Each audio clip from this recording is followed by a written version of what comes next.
Agaw eksena ang sexy bikini photos ni Kim Chu mula sa kanyang much-deserved beach vacation sa Balisin Island Club. Hindi ang nobyo na si Sian Lim ang kasama niya kundi mga kapamilya. Bunsod nito, hindi maiwasang hanapin ng netizens kung nasaan si Sian na anilay matagal nang hindi pinopost ni Kim sa kanyang Instagram account.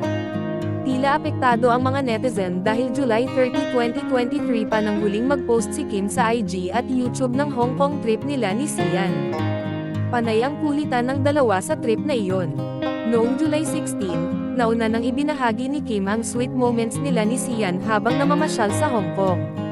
Nag-reply pa si Sian noon na, "Hala, parang first week nung nililigawan pa kita." Pero ngayon ay wala raw paramdam ang magkasintahan sa social media. Napansin ng iba na hindi raw nag-congratulate si Sian sa successful run ng Linlang, ang digital series na pinagbidahan ni Kim at Paulo Avellino na natapos noong November 16. Kaya marami ang nagpadala ng mensahe kay Kim mula sa netizens na nais pagaanan ang loob niya.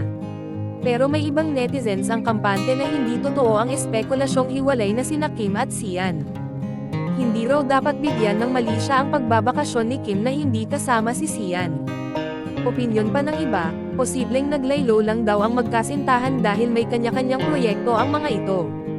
Ang patok na tambalan ni Kim at Paulo sa Linlang ay nasundan ng bagong proyekto, ang Pinoy adaptation ng What's Wrong with Secretary Kim. Si Sian ay kapareha naman si Jeneline Mercado sa upcoming Kapuso series na Die, Love, Repeat. Hindi sinasagot ni Kim ang katanungan ng IG followers niya.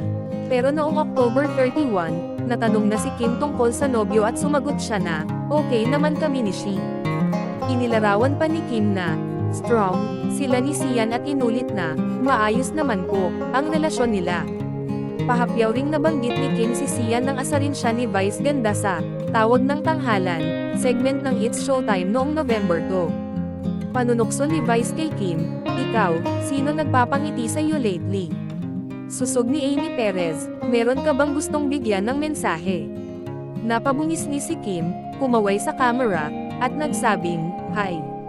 Sabay kumumpa si Kim at sinabihan si Vice na, "Bakit? Napaka-owa nito, kami. Ako ang owa." Ani Vice na ngumiti na waring may inside joke sila ni Kim. Sabi lang uli ni Kim, "Napaka-owa nyo." Tukso ni Vice, "Wow. Pulang-pula. Ang blush on napunta sa noo." Halalalalala. Nang tanungin siya uli kung sino nagpapangiti sa kanya, ang tanging sagot ni Kim ay, "Ako. Mga pamilya ko, mga kamag-anak ko." Isa pang tinanong ni Vice kay Kim ay kung ano ang maituturing niyang kulang kapag wala ito. Sagot ni Kim, "Kulang kapag walang usap. In everything that you do, communication is the key." Nang mag-follow-up question si Vice kung sino sa buhay niya ang kulang siya kapag di niya nakausap, sinabi ni Kim, "Kapatid ko, ate ko, papa ko, si Sian." Matatandaan na pagkatapos sagutin ni Kim Chu ang mga katanungan ng mga kapwa niya It's Showtime host, ay sinagot na rin ito ni Sian Lim sa isang interview kung saan nagtsimpohan itong nasa lugar, at sinabi pa ng aktor, director na si Sian ay naging busy lang ito at may kunting tampuhan lang sila ng kanyang nobya na si Kim, at mahal na mahal niya raw ito. Dagdag pa ng aktor, hindi pa sila nang-uusap ni Kim ng mga sandaling iyon, at noong natapos na nga ang serye ng Linlang ay namataan itong dalawa na nag-vacation sa isang beach. Sadyang pinapatunayan lang ng dalawa na sila pa rin hanggang ngayon. Dahil kung sila ay naghiwalay na, ay dapat wala na sa kanilang social media ang kanilang happy memories doon, at kung bisitahin mo ang kanilang Instagram account ay nandoon pa naman ang kanilang mga sweet moments na magkasama. Dagdag pa ng isang source, namimiss na daw ni Kim si Sian at sana daw walang magbabago. Sa ngayon naging busy ang dalawa sa kanilang trabaho, at aabangan na lang natin ngayong holiday season kung bibigyan ba nila ng time ang bawat isa, at mag-share na ulit ng mga bagong memories.